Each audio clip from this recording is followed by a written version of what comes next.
ஒரு செவ்வகத்தின் நீளம் 30% அதிகரித்து அதன் அகலம் 20% அதிகரித்தால் அதன் பரப்பளவு எத்தனை சதவீதம் அதிகரிக்குன்னு கேக்குறாங்க. இந்த மாடல் சம் பார்த்தோம்னா டிஎன்பிசி எஸ்எஸ்சி எக்ஸாம்ல அடிக்கடி கேக்குறாங்க. ஒரு செவ்வகம் இருக்கு. அதோடைய நீளம்னா லென்த் இது 30% அதிகரிக்குது. அதே மாதிரி அகலம்னா பிரித்து இது 20% அதிகரிக்குது. அப்ப அதோடைய பரப்பளவு எத்தனை சதவீதம் அதிகரிக்கு கேக்குறாங்க. சோ இந்த மாடல் சம் கேட்டாங்களா இதுக்கு ஃபர்ஸ்ட் எத்தனை சதவீதம் 30% நீளம்.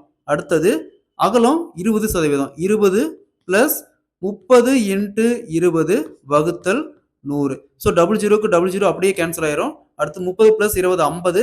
இங்க 3 இன்டு 2 6. 50 பிளஸ் 6 56%. இந்த பரப்பளவு பார்த்தோம்னா 56% அதிகரிக்கும். Option C is the correct answer. இதே மாதிரி இந்த சம் பாருங்க. ஒரு செவ்வகத்தின் நீளம் 20% அதிகரித்து அதன் அகலம் 10% அதிகரித்தால் அதன் பரப்பளவு எத்தனை சதவீதம் அதிகரிக்குன்னு கேக்குறாங்க. இதே மாதிரி தான் இந்த சம்மம். இந்த சம்மம் சால்வ் பண்ணி ஆன்சரை கமெண்ட்ல போடுங்க.